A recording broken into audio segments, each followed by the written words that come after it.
চীনামাটির রাজকুমারী। এক দেশে ছিল এক আশ্চর্য রাজকুমারী, তার নাম এলিয়ারা।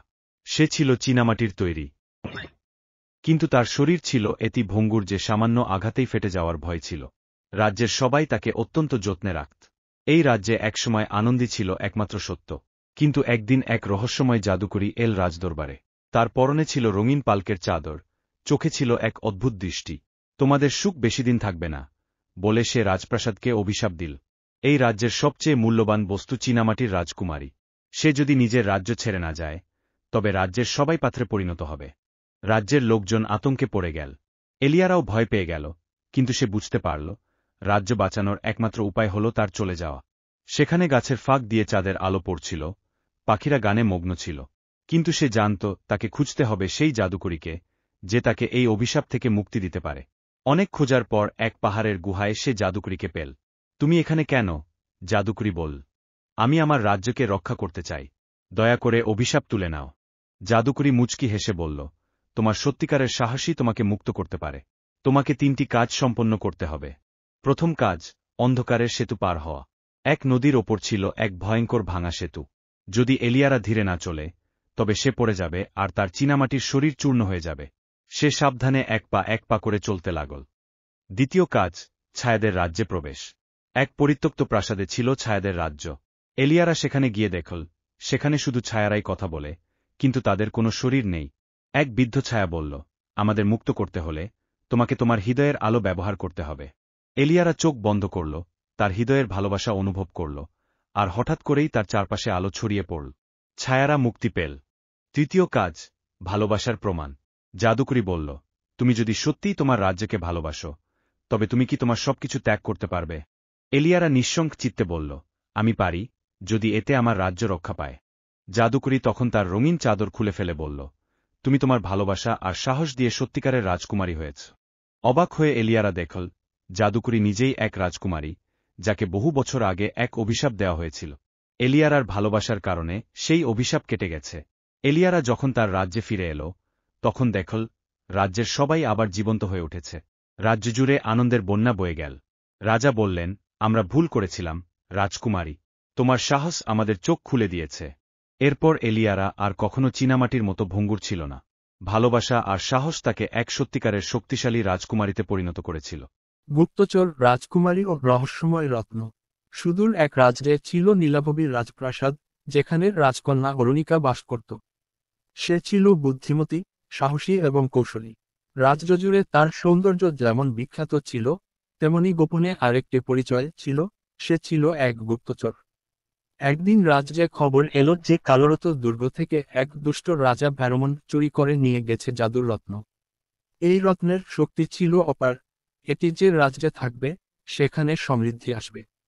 রাজা ভ্যারমন চেয়েছিল, এই রত্নের শক্তি দিয়ে সে অন্য সব রাজ্য জয় করবে। অরুণিকা বুঝল, রত্ন ফিরে না পেলে তার রাজ্য ধ্বংস হয়ে যাবে। অরুণিকা ছদ্মবেশ ধারণ করল। সে সাধারণ এক বণিকের মেয়ে সেজে কালোরত দুর্গের পথে রওনা হল। পথে তার সাথে দেখা হলো এক রহস্যময় ব্যক্তির, নাম রুদ্রান।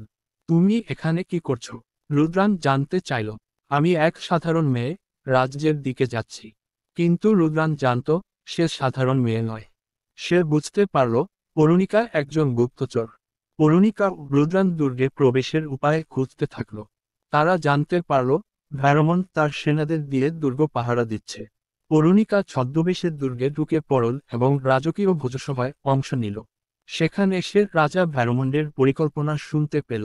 সে রত্নের শক্তি ব্যবহার করে রাতের মধ্যেই যুদ্ধ ঘোষণা করবে। অরুণিকা দ্রুত রুদ্রানকে খবর দিল। তারা গোপনে দুর্গের ভেতর গিয়ে সেই রত্ন খুঁজতে লাগল। অবশেষে তারা দুর্গের গোপন কক্ষে জাদুর রত্ন খুঁজে পেল। কিন্তু ঠিক তখনই রাজা ভ্যারমন তাদের ধরে ফেলল। তোমরা মনে করছো, আমার কাছ থেকে রত্ন নিয়ে যেতে পারবে? সে তার জাদুর শক্তি দিয়ে অরুণিকাকে আটকে ফেলতে চাইল, কিন্তু অরুণিকা দ্রুত তার সঙ্গে নিজের আংটিতে থাকা আলো জাদু ব্যবহার করল। মুহূর্তেই দুর্গের ভেতর আলো ছড়িয়ে পড়ল, আর ভ্যারমন্ডের কালো জাদু ধ্বংস হয়ে গেল। রুদ্রান ও অরুণিকা একসঙ্গে যুদ্ধ করে ভ্যারমনকে পরাজিত করল এবং রত্ন নিয়ে রাজ্যে ফিরে এল। রত্ন রাজ্যে ফিরতেই সবকিছু আবার শান্ত ও সুন্দর হয়ে গেল। রাজা ও প্রজারা আনন্দে মেতে উঠল, কিন্তু কেউ জানত না যে এই কাজটি করার পেছনে ছিল গুপ্তচর রাজকুমারী অরুণিকার বুদ্ধি ও সাহস। ডাক্তার রাজকুমারী। সুদূর এক রাজ্যে ছিল এক সুন্দর রাজকন্যা, অভিজা। তবে সে শুধু সৌন্দর্যের জন্য পরিচিত ছিল না, সে ছিল একজন দক্ষ চিকিৎসক। রাজ্যের মানুষ তাকে ডাক্তার রাজকুমারী বলে ডাকত। একদিন রাজ্যের সকল মানুষ এক অদ্ভুত অসুখে আক্রান্ত হল। কারো জ্বর, কারো শরীর দুর্বল, কারো গায়ে এক অদ্ভুত চিহ্ন ফুটে উঠছে। রাজ্যের চিকিৎসকেরাও এই রোগের কারণ খুঁজে পাচ্ছিল না। রাজা কাঁপা কণ্ঠে বললেন, এই রোগ থেকে আমাদের মুক্ত করতে পারবে একমাত্র অভিজা। অভিজা রাজ্যের প্রাচীন গ্রন্থ খুলে গবেষণা করতে লাগল। সে জানল, রাজ্যের পাশের জঙ্গলে এক জাদুকরী ফুল আছে, যার রস এই রোগ সারাতে পারে। কিন্তু সেই জঙ্গল ছিল অভিশপ্ত, সেখানে প্রবেশ করলেই মানুষ হারিয়ে যেত। তবু অভিজা ভয় পেল না।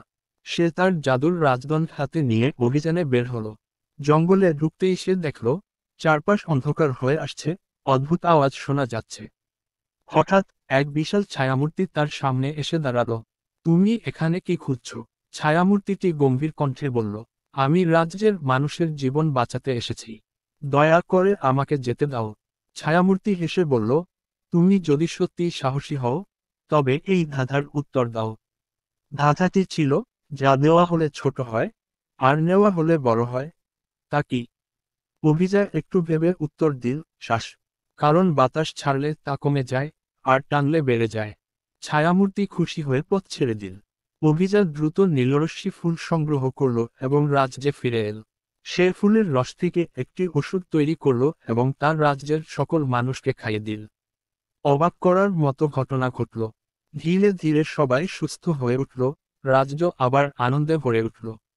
রাজা বললেন, অভিজা শুধু আমাদের রাজকন্যা নয়, সে আমাদের রক্ষাকারী। এভাবেই ডাক্তার রাজকুমারী অভিজার বুদ্ধি, সাহস ও ভালোবাসার রাজ্যকে বাঁচিয়ে দিল। ময়ূর রাজকুমারী। দূর কোনো এক রাজ্যে ছিল এক আশ্চর্য রাজকুমারী। তার গায়ের রং ছিল দীপ্তিমান আকাশী, চুল ছিল ঝর্ণার মতো দীর্ঘ, আর তার চোখ দুটি ময়ূরের পালকের মাঝে লুকানো নীল রত্নের মতো। সবাই তাকে ময়ূর রাজকুমারী বলে ডাকত। রাজকুমারীর জন্মের সময় রাজ্যের আকাশে সাতরঙা আলো ছড়িয়ে পড়েছিল, আর একঝাঁক ময়ূর রাজপ্রাসাদের চারপাশে নৃত্য করেছিল। জ্যোতির্বিদরা বলেছিলেন, এই কন্যা শুধু সৌন্দর্যে নয়, মহিমায়ও অনন্য হবে। কিন্তু একদিন তাকে নিজের সত্যতা খুঁজে পেতে হবে। রাজকুমারী যখন বাগানে হাঁটত, তখন ময়ূরের দল তাকে অনুসরণ করত। যখন সে গান গাইত, তখন প্রকৃতির বাতাস তার সাথে সুর মেলাত। কিন্তু একদিন সে স্বপ্ন দেখল, একটি সোনালী ময়ূর তাকে ডাকছে। পূর্ণিমার রাতে ময়ূর ঝর্ণার কাছে এসো, তোমার সত্য জানার সময় হয়েছে। পূর্ণিমার রাতে রাজকুমারী একাই ময়ূর ঝর্ণার কাছে গেল। ঝর্ণার স্বচ্ছ জলে সে নিজের প্রতিবিম্ব দেখল, কিন্তু সেটি ছিল মানুষের নয়, বরং এক ময়ূরকন্যার। ঠিক তখনই আকাশ থেকে সোনালী ময়ূরটি উড়ে এলো। তুমি শুধু মানুষ নও, তুমি ময়ূর রাজ্যের হারানো রাজকন্যা। এক অভিশাপে তোমাকে মানুষের রাজ্যে পাঠানো হয়েছিল। এখন সময় এসেছে ফিরে যাওয়ার। রাজকুমারীর হৃদয় দ্বিধাগ্রস্ত হয়ে গেল। সে কি সত্যিই ফিরে যাবে? কিন্তু কিছু জানার আগেই ময়ূরের পালক থেকে এক ঝলক নীল আলো বের হলো, আর মুহূর্তের মধ্যেই সে উড়ে গেল এক অন্য জগতে, ময়ূর রাজ্যে। রাজকুমারী বিস্ময়ে তাকিয়ে দেখল, আকাশে উড়ে বেড়াচ্ছে নানা রঙের ময়ূর, ঝর্ণা থেকে স্বচ্ছ নীল জলধারা প্রবাহিত হচ্ছে, আর সবকিছুতেই এক অলৌকিক সৌন্দর্যের ছোঁয়া। সেখানে তার জন্য অপেক্ষা করছিল ময়ূররাজ্যের জাদুকরী সিংহাসন। তুমি আমাদের রানী, বৃদ্ধ ময়ূরপালক বলল। তোমার ফিরে আসার জন্য আমরা যুগ যুগ ধরে অপেক্ষা করেছি। এখন আমাদের রাজ্য আবার পূর্ণতা পাবে। কিন্তু রাজকুমারীর হৃদয়ে তখনও মানুষের রাজ্যের স্মৃতি রয়ে গিয়েছিল। তার বাবা মা, তার মানুষ, তার রাজ্য, সবকিছুই কি সে ছেড়ে দেবে? কয়েকদিন ময়ূররাজ্যে কাটানোর পর রাজকুমারী বুঝতে পারল, প্রকৃতি তাকে দুটি জগতের জন্যই তৈরি করেছে। সে শুধু ময়ূরদের রানী নয়, সে মানুষের রাজ্যের রাজকুমারীও। একদিন সে সোনালী ময়ূরকে বলল, আমি যদি সত্যিকার রাজকুমারী হই, তবে আমার কর্তব্য শুধু এক রাজ্যের প্রতি নয়। আমাকে মানুষের কাছে ফিরতে হবে, কারণ আমি তাদের ভালোবাসি। সোনালী ময়ূর মৃদু হেসে বলল, তুমি প্রকৃত রানী হয়েছ, কারণ তুমি নিজের থেকে বড় কিছুর কথা ভাবতে শিখেছ। যাও, ফিরে যাও। ফিরে এসে রাজকুমারী দেখল, সবাই তার জন্য অপেক্ষা করছে। তার রাজ্যের মানুষ আনন্দে উল্লাস করল, কারণ তারা ভেবেছিল সে হারিয়ে গেছে। সেই দিন থেকে ময়ূর রাজকুমারী শুধু নিজের জন্য নয়, দুই রাজ্যের জন্যই বেঁচে থাকল। সে মাঝে মাঝে ময়ূর রাজ্যে যেত, আবার ফিরে আসতো মানুষের রাজ্যে। আর যখনই সে বাগানে হাঁটত, তখন এক ঝাঁক ময়ূর তার পিছে পিছে আসতো, শ্রদ্ধায়, ভালোবাসায়। এক সত্যিকার রানী শুধু সিংহাসনে বসে নয়, বরং ভালোবাসার মধ্যে রাজত্ব করে। ময়ূর রাজকুমারী নিজের ভালোবাসার শক্তিতেই দুই রাজ্যের রানী হয়ে উঠেছিল। রামধনুধারী রাজকন্যা। দূর এক রাজ্যে ছিল এক অনন্য সুন্দর রাজকন্যা, নাম ঈশিতা। তার জন্মের দিনই আকাশে ফুটেছিল এক মোহনীয় রামধনু, যার আলো সারা রাজ্যকে রঙিন করে তুলেছিল। সবাই অবাক হয়ে দেখল, শিশুটির চোখ, চুল আর ত্বকের রামধনুর 7 রং খেলা করছে। যখন সে হাসত, তখন তার চারপাশের রঙিন আলো ছড়িয়ে পড়ত, আর তার ছোঁয়ায় ফুলেরা নতুন প্রাণ পেত। সময়ের সাথে সাথে ঈশিতা বড় হলো, তার অপার সৌন্দর্য আর আশ্চর্য শক্তির গল্প চারদিকে ছড়িয়ে পড়ল। কিন্তু একদিন, রাজ্যের আকাশে জমাট বাঁধল কালো মেঘ। পিশাচিনী ধূম্রতারা ঝড়ের সাথে এসে রাজ্যকে অভিশপ্ত করল। মুহূর্তের মধ্যেই সব রং মুছে গেল। গাছপালা, নদী, ফুল সব হয়ে গেল ধূসর, এমনকি মানুষের মুখেও আর কোনো অনুভূতির ছাপ থাকল না। সারা রাজ্যে নেমে এল বিষণ্ণতা। রাজা রানী অনেক চেষ্টা করলেন, তবুও কোনো কিছুই রং ফিরিয়ে আনতে পারল না। এক বৃদ্ধ জাদুকর জানালেন, শুধুমাত্র ঈশিতার রামধনুর আলোই এই অভিশাপ ভাঙতে পারবে, তবে তাকে খুঁজে বের করতে হবে রামধনুর উৎস, আলোকবিন্দু। ঈশিতা নির্ভীকভাবে বেরিয়ে পড়ল এক দুর্ধর্ষ অভিযানে। তার সঙ্গে ছিল তার প্রিয় সঙ্গী নিহারিকা, এক রহস্যময় পরী, যার ডানায় ছোঁয়া লাগলেই ধূসর বস্তু আবার রঙিন হয়ে উঠত। তারা পার হল ধূসর নদী, যেখানে জল স্রোতহীন হয়ে জমেছিল, পেরল অন্ধকার বন, যেখানে একটিও পাখির ডাক শোনা যেত না। শেষে তারা পৌঁছালো স্বপ্নগুহায়, যেখানে আয়নার ভেতর লুকিয়ে ছিল আলোকবিন্দুর প্রতিফলন। ঈশিতা জানত, এই আলোকবিন্দুই তার রামধনুকে নতুন শক্তি দেবে। কিন্তু হঠাৎই গুহার ভেতরে ধূম্রতারা উদয় হল।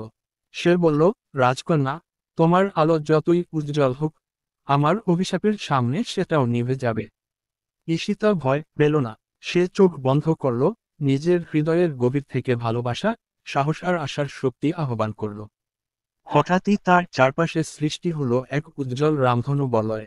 ধূম্রতারা তার কালো জাদু ছুড়ল, কিন্তু ঈশিতার রঙিন আলো সেই অন্ধকারকে গ্রাস করল।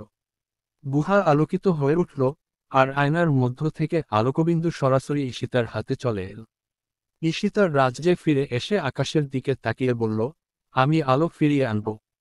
তারপর সে আলোকবিন্দু আকাশে ছুড়ে দিল। মুহূর্তেই রঙের বিস্ফোরণ ঘটল। গাছেরা সবুজ হয়ে উঠল, নদীর জল স্বচ্ছ নীল, ফুলেরা আবার উজ্জ্বল রঙে ফুটল, আর মানুষের মুখে ফিরে এলো হারিয়ে যাওয়া হাসি। ধূম্রতারার অভিশাপ চিরতরে ভেঙে গেল। রাজ্যের শিশুরা রঙিন প্রজাপতির পেছনে দৌড়াতে লাগল, নদী কলকল করে বইতে লাগল, আর বাতাসে ছড়িয়ে পড়ল স্নিগ্ধ সুবাস। রাজা রানী ঈশিতাকে বুকে জড়িয়ে ধরে বললেন, তুমি আমাদের আলোর দেবী।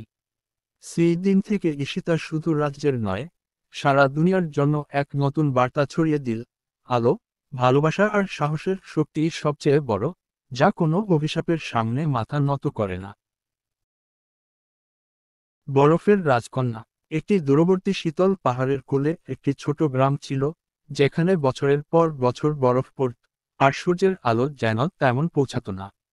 গ্রামটি ছিল যেন এক বরফের রাজ্য, যেখানে সবকিছু ছিল সাদা, ঠান্ডা এবং নিস্তব্ধ। এখানেই বাস করত একটি ছোট মেয়ে, যার নাম ছিল নীলা। তার ত্বক ছিল বরফের মতো সাদা, আর চোখ ছিল ধীর লাল আলোয় চকচক করা। তার হৃদয়ও ছিল বরফের মতো শীতল, কিন্তু তার মধ্যে একটি বিশেষ ক্ষমতা ছিল, সে চাইলেই বরফ সৃষ্টি করতে পারত। গ্রামবাসীরা তাকে বরফের রাজকন্যা বলে ডাকত, কিন্তু তারা জানত না যে তার ক্ষমতা শুধুমাত্র ঠান্ডা এবং বরফের সৃষ্টি করতে সক্ষম নয়, বরং সে একটি শক্তিশালী সৃষ্টি করতে পারে, যা তাদের সব শীতলতা ও নিঃসঙ্গতা দূর করতে পারে। নীলা কখনো বুঝতে পারল না কেন তার এই ক্ষমতা, তবে সে জানত, তার জীবনে এমন এক পরিবর্তন আসবে, যা তার পৃথিবীতে বদলে ফেলবে। একদিন গ্রামে একটি ভীষণ শীত আসে, যা আগে কখনো হয়নি। সবকিছু বরফে ঢাকা পড়েছিল, আর এই শীত গ্রামবাসীদের জীবনকে বিপন্ন করে তুলছিল। গ্রামের প্রতিটি গাছ, প্রতিটি বাড়ি, এমনকি প্রাণীও ঝুঁকির মধ্যে ছিল। গ্রামবাসীরা ভয় পেয়ে গিয়ে নীলার কাছে চলে আসে, কিন্তু তারা তার থেকে দূরে সরে যেতে চাইল। তারা ভেবেছিল, নীলা যে বরফ সৃষ্টি করে তা তাদের জন্য বিপজ্জনক হতে পারে। তবে সেই সময়ে গ্রামে এল এক তরুণ, যার নাম ছিল আরিয়ান। সে ছিল সাহসী, দয়ালু এবং মানুষের প্রতি তার গভীর বিশ্বাস ছিল। আরিয়ান বুঝেছিল যে নীলার মধ্যে এক অদ্ভুত শক্তি রয়েছে, যা শুধু তাকে ভয় দেখাতে পারে না, বরং এই শীতল পৃথিবীতে গরম এবং জীবন্ত করে তুলতে পারে। আরিয়ান নীলাকে বলল, তোমার মধ্যে এমন এক শক্তি রয়েছে যা পৃথিবীতে নতুনভাবে রাঙাতে পারে। তুমি যদি বুঝতে পার, তবে তুমি নিজেকে পরিবর্তন করে দিতে পার, আর এই পৃথিবীতে বাঁচাতে পার। নীলা হতাশ হয়ে বলল, কিভাবে আমি শীতের মধ্যে আলো আনব? আমার ক্ষমতা শুধু বরফিত তৈরি করতে পারে। তবে আরিয়ান হেসে বলল, আমাদের উচিত একে অপরকে সাহায্য করা আর একত্রে কিছু করতে চেষ্টা করা। যদি তুমি তোমার হৃদয় খুলে রাখতে পার, তবে আমি নিশ্চিত তুমি জাদু সৃষ্টি করতে পারবে, যা বরফের থেকেও শক্তিশালী। এই কথাগুলোর মাধ্যমে তারা একসাথে বের হলো একটি চিরকালীন যাত্রায়, যা তাদেরকে শীতল পর্বতশৃঙ্গের গভীরে নিয়ে গেল।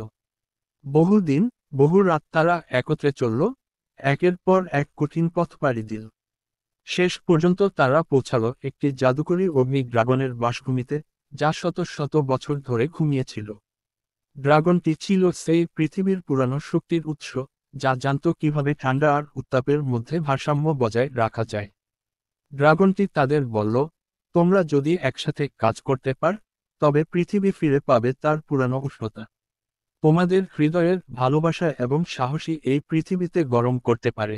নীলা আর আরিয়ান তাদের একত্রিত সাহস এবং দৃঢ় সংকল্পের মাধ্যমে ড্রাগনের অগ্নিশক্তি মুক্ত করল, আর সেই অগ্নির উজ্জ্বল আলোতে পৃথিবী আবার উষ্ণ হতে শুরু করল। বরফের রাজ্য, যা একসময় শীতলতার শিকল বাঁধা ছিল, ধীরে ধীরে বদলে যেতে লাগল। এখন তা হয়ে উঠল রঙিন, উষ্ণ এবং প্রাণবন্ত একটি রাজ্য, যেখানে সুখ আর আনন্দের প্রবাহ ছিল অমলিন। গ্রামবাসীরা একে একে তাদের কাছে এসে দাঁড়ালো, তাদের চোখে অশ্রু আর মুখে হাসি নিয়ে বলল, তোমরা শুধু বরফের রাজকন্যা আর সাহসী যুবক নও, তোমরা আমাদের জীবনে আলোর পথে এক নতুন সূর্য এনে দিয়েছ। তোমাদের জন্যই আমাদের পৃথিবী আবার প্রাণ ফিরে পেয়েছে। নীলা শিখল যে ক্ষমতা শুধুমাত্র শক্তি নয়, এটি আসে হৃদয়ের গভীরতা, ভালোবাসা এবং একে অপরের প্রতি সহানুভূতির মধ্যে। ইচ্ছে পূরণের পোশাক। অনেক বছর আগের কথা। এভালিয়া নামক এক ছোট্ট রাজ্যে বাস করত এক দুঃখিনী রাজকন্যা, রোজালিন। তার বাবা মা মারা গেছেন যুদ্ধে, রাজ্য দখল করেছে এক নিষ্ঠুর অভিভাবক। রোজালিন ছিল মনোহারিণী, দয়ালু ও সাহসী, কিন্তু তার জীবনে ছিল না কোনো সুখ, না কোনো রং। সে দিন রাত পরিশ্রম করত প্রজাদের সেবা করার জন্য, কিন্তু মনে মনে সে চাইত, যদি একদিন আমি সত্যিকার অর্থে কিছু করতে পারতাম। শুধু নিজের জন্য নয়, সকলের জন্য। একদিন বন থেকে ফেরার পথে সে পথ হারিয়ে ঢুকে পড়ে এক অজানা জঙ্গলে। সেখানে সে দেখে এক বৃদ্ধা, চোখে মায়া, হাতে জ্যোতির্ময় সুতো। বৃদ্ধা বলল, তুমি এমন একটি মেয়ে যার হৃদয়ে আছে বিশুদ্ধ ইচ্ছে। তাই তোমার জন্য আছে এক উপহার, ইচ্ছে পূরণের পোশাক। এই পোশাক তোমার সেই ইচ্ছেগুলো পূরণ করবে, যা আসে নিঃস্বার্থ হৃদয় থেকে। রোজালিন সেই গাবেগুনি তারাভরা পোশাকটি পরে নিল। সাথে সাথেই তার চারপাশে জাদুর আলো ঘিরে ধরল। রোজালিন প্রথমে চেয়েছিল তার রাজ্যের শিশুদের যেন না খেতে পেয়ে ঘুমোতে না হয়। পরদিন সকালেই দেখা গেল প্রতি ঘরে রুটি, দুধ আর মধু। কেউ জানল না কোথা থেকে এল, কিন্তু সবাই বলল, এ যেন স্বর্গের আশীর্বাদ। এরপর সে চাইল সব অসুস্থ মানুষ যেন সুস্থ হয়ে উঠুক। তার পোশাক থেকে জ্যোতি বের হয়ে ছড়িয়ে গেল রাজ্য জুড়ে। রোগীরা একে একে উঠতে লাগল বিছানা থেকে।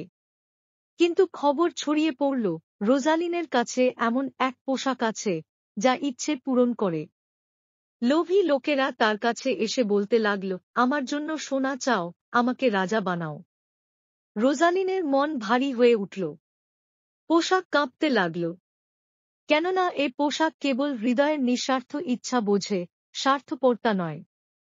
একদিন সেই নিষ্ঠুর অভিভাবক রাজা রোজালিনকে বন্দী করে নিল আর বলল, এই পোশাক আমাকে দাও, আমি অমর হতে চাই। রোজালিন মৃদু হেসে বলল, তুমি চাও নিজেকে বাঁচাতে, আমি চাই সবাইকে বাঁচাতে। সে চোখ বন্ধ করল, পোশাকে হাত রাখল আর বলল, আমার শেষ ইচ্ছা, রাজ্য ফিরে পাক তার ভালোবাসা, তার সত্য। সেই মুহূর্তে পোশাক জ্বলজ্বল করে উঠল, বিশাল আলো ছড়িয়ে পড়ল, আর রাজা নিজেই নিজের ভয়ঙ্কর চেহারায় পরিণত হয়ে অদৃশ্য হয়ে গেল। রাজ্য ফিরে পেল রোজালিনকে, আর রোজালিন পেল এক নতুন নাম, ইচ্ছেপূরণের রাজকন্যা। তার পোশাক আর কখনো জাদু করেনি, কিন্তু তাতে প্রয়োজনও হয়নি। কারণ রোজালিন নিজেই হয়ে উঠেছিল এক জীবন্ত আশীর্বাদ। সাহসিনী ফুলঝুরি ও জাদুর তারা। আকাশের ওপারেও যে এক রাজ্য আছে, তা কারো চোখে ধরা পড়ে না, সেই রাজ্যের নাম ফুলরাজ্য। সেখানে আকাশ সবসময় আকাশী রঙে রাঙানো, বাতাসে গন্ধ মেশানো হাসি আর পরীদের ডানার ছায়া। এই রাজ্যের হৃদয় ছিলেন এক কোমল অথচ দ্বিচেতা রাজকন্যা, সাহসিনী ফুলঝুরি। তার হৃদয়ে ছিল এক আলোকময় তারা, যার আলোয় গলে যেত অন্ধকার। একদিন হঠাৎই ফুলরাজ্যের শান্ত আকাশে ছায়া নামল। দূর থেকে ফিরে এল এক ভুলে যাওয়া চরিত্র, পিশাচিনী কালিনীরা, যাকে একসময় সত্য, ভালোবাসা আর আলোর জাদু পরাজিত করেছিল। তার হৃদয় ছিল জ্বলে ওঠা প্রতিহিংসায় পূর্ণ। সে বলল, এই রাজ্য আবার হবে আমার। আলোর দিন শেষ আজ। তার জাদুতে শুকিয়ে গেল ফুল, ঝরে পড়ল রং, নিভে গেল নীলিমা। রাজ্যের প্রাণ যেন থেমে গেল। তখন রাজকন্যা সাহসিনী তার পরিসঙ্গিনী, রাঙালি, লাল ডানার পরী, হলুদি, সূর্যর্মা পরী, আকাশবর্ণা, নীল জাদুর পরী, আর চাঁদনিমা, রূপলি আলোয় মোড়া পরী, কে ডেকে বলল, আলো নিভে গেলে আমরা জ্বালাব তারা। তারা পাঁচজন পাড়ি দিল অপূর্ব অভিযানে, ঝলসানো আগ্নেয়গিরি, চমকে দেওয়া জলপ্রপাত, আর সময়ের বাইরের এক অরণ্য পেরিয়ে। পথে তারা মিল পাথরের প্রাণী, ঘুমন্ত নদী, কথা বলা ছায়ার সঙ্গে। কিন্তু সাহসিনী কখনো ভয় পায়নি, কারণ তার হৃদয়ের তারা ছিল শক্তি আর সত্যের প্রতীক। শেষে তারা পৌঁছাল কালিনীরার জাদুদুর্গে। সেখানে শুরু হল আলোর আর অন্ধকারের এক মহাযুদ্ধ। কালিনীরা ছুঁড়ল বিষজাদু, কিন্তু সাহসিনীর তারা তার দিকে এগিয়ে গেল সত্য আর ক্ষমার আলোয়। আলোর স্পর্শে ভেঙে পড়ল কালিনীরার অভিমান। সে কেঁদে ফেলল। সাহসিনী তার হাত ধরে বলল, তুমি হারাওনি, তুমি ফিরে এসেছ। চল আবার আলোকে বেছে নিন। তারপর ফুলরাজ্য জেগে উঠল নতুন প্রাণে। রং ফিরল, বাতাস হাসল, আর আকাশে জ্বল তারা, সেই তারা, যা শুধু এক রাজকন্যার হৃদয়ে ছিল না, ছিল তার সাহসে, ভালোবাসায় আর বন্ধুত্বে। আর সেই দিন থেকে যখনই কোনো শিশু চোখ বন্ধ করে স্বপ্ন দেখে, ফুলরাজ্যের আকাশে জ্বলে ওঠে এক নরম আলো, সাহসিনী ফুলঝুরির তারা। গোলাপের জাদুপুরী। অনেক অনেক বছর আগে পাহাড় ঘেরা এক রাজ্যে বাস করত রাজকুমারী এলেনা। সে ছিল রাজ্যের সবচেয়ে সাহসী আর প্রিয় রাজকন্যা। কিন্তু এলেনার ছিল এক গোপন স্বপ্ন, সে চিরকাল তারুণ্যে থাকতে চাইত, যেন সময় কখনো তার শরীর ছুঁতে না পারে। একদিন গভীর রাতে রাজপ্রাসাদের পেছনে থাকা পুরনো জঙ্গল থেকে ভেসে আসে এক কণ্ঠস্বর, যদি চাও অনন্ত যৌবন, তবে এসো গোলাপপুরীতে।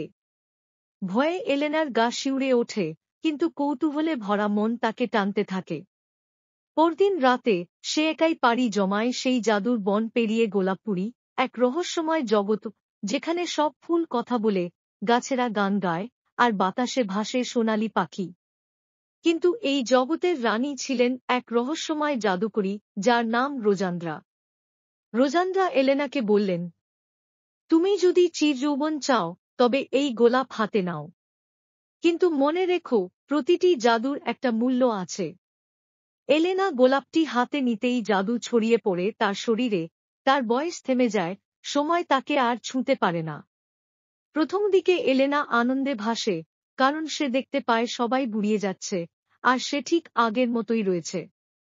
কিন্তু ধীরে ধীরে রাজ্যে শুরু হয় অদ্ভুত সব ঘটনা। রাতের বেলা আয়নার মধ্যে ভেসে ওঠে অচেনা ছায়া, কিছু লোক নিখোঁজ হতে থাকে, আর এলেনার স্বপ্নে দেখা যায় গোলাপ তার রক্ত চুষে নিচ্ছে। একদিন সে দেখে গোলাপপুরী জাদু নয়, অভিশাপ দ্বারা তৈরি। সেই গোলাপ রোজান্দ্রার প্রাণ, আর যেই সেটা ব্যবহার করে, তার মধ্য দিয়ে রোজান্দ্রা জীবিত থাকে সব সময়।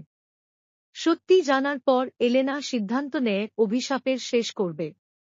সে বন্ধুকে নিয়ে একটা কথা বলা বানর, নাম চ্যাটু আর এক সাহসী সৈনিক রাফায়েল, প্রবেশ করে গোলাপপুরীর গভীরতম স্তরে, যেখানে ভয়ঙ্কর ছায়ামা ও দানবদের সাথে লড়াই করে পৌঁছে যায় রোজান্দ্রার মূল রাজ্যে। রোজান্দ্রার সাথে এলেনার ভয়াবহ দ্বন্দ্ব হয়, এবং শেষে এলেনা গোলাপ ভেঙে ফেলে, যা রোজান্দ্রাকে ধ্বংস করে দেয়, এবং গোলাপপুরী আবার ফিরে পায় আলো, স্বাধীনতা। জাদু শেষ হওয়ার পর এলেনা বয়স পেতে শুরু করে। কিন্তু তার হৃদয়ের সাহস ও দয়ালু মন তাকে করে তোলে আরও সুন্দর। আর রাজ্যের সবাই বুঝতে পারে, চিরযৌবন নয়, সত্যিকারের সৌন্দর্য লুকিয়ে থাকে আত্মায়। প্রকৃত সৌন্দর্য সময়ের হাত থেকে নয়, মন থেকে জন্ম নেয়। লালকমল ও নীলকমল। অনেক দূরের এক রাজ্যে এক রাজা ও রানী বাস করতেন। রাজ্যের সুখ শান্তির কোনো অভাব ছিল না, শুধু একটি দুঃখ, তাদের ঘরে কোনো সন্তান ছিল না। রানী দিনরাত প্রার্থনা করতেন, আল্লাহ, আমাকে একটি সন্তান দাও, নয়তো মন ভেঙে যাবে। অনেকদিন পরে আল্লাহ তার প্রার্থনা শুনলেন। রানী একদিন জানালেন, তার গর্ভে সন্তান এসেছে। রাজা খুশিতে প্রাসাদ সাজালেন, নাচ গান শুরু হলো। কিন্তু সেই আনন্দ বেশিদিন টিকল না। একদিন এক বৃদ্ধা রমণী রাজপ্রাসাদে এসে রানীর কাছে কাজ চাইল। আসলে সে এক ভয়ঙ্কর ডাইনি, যার চোখে ছিল কালো আগুন, মুখে ছিল মার হাসি। রানী কিছু বুঝতে না পেরে তাকে প্রাসাদের দেখভালের দায়িত্ব দিয়ে দিলেন। ডাইনি প্রতিদিন রানীর খাবারে একটু করে জাদু মিশিয়ে দিতে লাগল। রানীর শরীর দুর্বল হতে লাগল, মন কেমন কেমন করত। যখন যমজ দুই পুত্র জন্ম নিল, একজনের শরীর লালচে রঙের, আর একজন নীলাভ, ডাইনির চক্রান্তে সেই শিশুরা জন্মের পরপরই মৃত ঘোষণা করা হলো। ডাইনি শিশু দুটিকে জঙ্গলের গভীরে ফেলে দিল, কিন্তু তারা মরেনি। জঙ্গলের মাঝে এক সাধু সন্ন্যাসী ধ্যান করছিলেন। তিনি দুই শিশুর কান্না শুনে ছুটে এলেন, কোলে তুলে নিলেন ও বললেন, আল্লাহ এদের বাঁচিয়েছেন, এদের বড় করতে হবে মানুষের মতো। সাধু তাদের নাম রাখলেন লালকমল ও নীলকমল। দুই ভাই বড় হতে লাগল, বনে জঙ্গলে দৌড়ঝাঁপ করে, পশুপাখির সঙ্গে খেলতে খেলতে। তারা ছিল বুদ্ধিমান, সাহসী, আর পরস্পরের অটুট সাথী। একদিন তারা জঙ্গল থেকে দূরের এক বনে গেল। সেখানে এক বুড়ি তাদের বলল, তোমরা জানো না, তোমাদের মা বাবা কোথায় আছে? তোমরা রাজপুত্র, তোমাদের মা এখনো প্রাসাদে কাঁদেন, আর ডাইনির রাজ্য চালায় রানীর ছদ্মবেশে। দুই ভাইয়ের চোখে তখন আগুন। তারা সিদ্ধান্ত নেয়, ডাইনিকে পরাস্ত করে মাকে মুক্ত করবে। পথে নানা বাধা আসে, রাক্ষস, পিশাচিনী, অলৌকিক নদী, এমনকি এক গাছে ঝুলে থাকা জাদু তলোয়ার।